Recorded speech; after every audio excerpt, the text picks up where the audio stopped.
नमस्कार दोस्तों, मैं अंजलि आप सभी का स्वागत करती हूँ मेरे इस नए वीडियो में। आज के इस वीडियो में हम जानेंगे आरबीआई के द्वारा बैन किए गए 2000 रुपए के नोट के बारे में जानकारी। भारतीय रिजर्व बैंक यानी कि आरबीआई ने 2000 रुपए के नोट को चलन से बाहर करने की 19 मई शुक्रवार को घोषणा कर दी है। हालांकि इस मूल्य के नोट बैंकों में जाकर 30 सितंबर तक जमा या फिर बदले जा सकते हैं। आरबीआई ने 19 मई शाम को जारी एक बयान में कहा है कि अभी चलन में मौजूद 2000 रुपए के नोट 30 सितंबर तक वैध मुद्रा में बने रहेंगे। इसके साथ ही आरबीआई ने बैंकों से 2000 रुपए के नोट देने पर तत्काल प्रभाव से रोक लगाने को कहा है।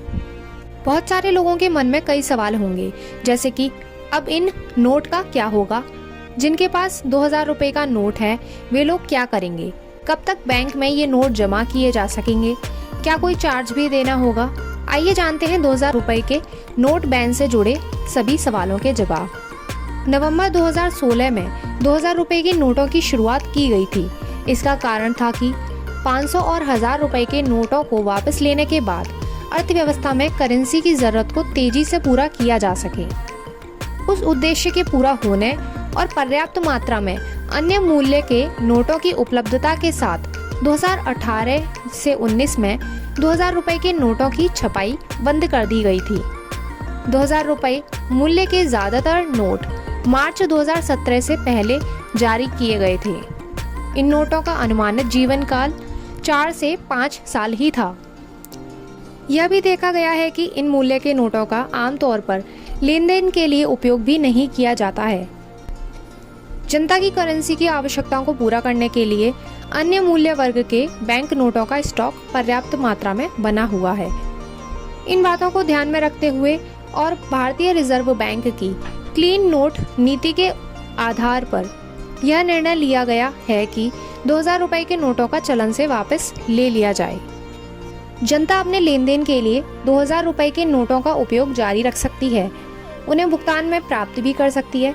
हालांकि उन्हें 30 सितंबर 2023 को या उससे पहले इन बैंक नोटों को जमा करने या फिर बदल लेने के लिए प्रोत्साहित किया जाता है।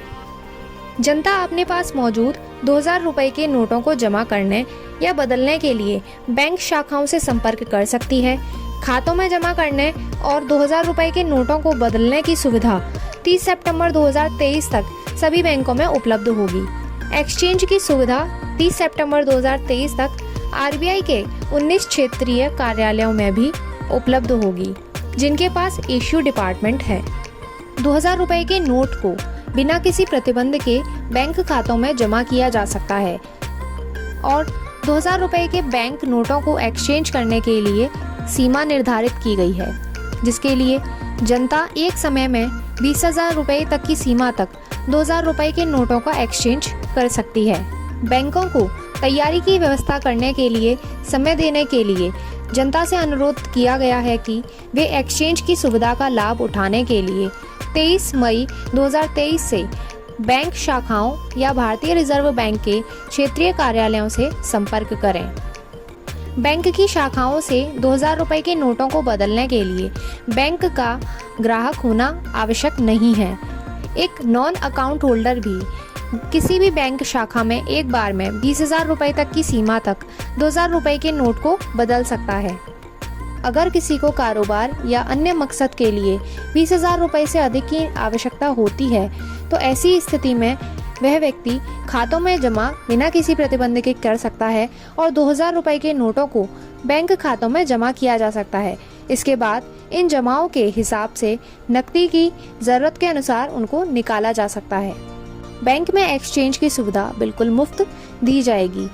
बैंकों को ये भी निर्देश दिया गया है कि वे 2000 रुपए के नोटों को बदलने या जमा करने के इच्छुक वरिष्ठ नागरिकों और विकलांग व्यक्तियों आदि की असुविधा को कम करने के लिए व्यवस्था करें।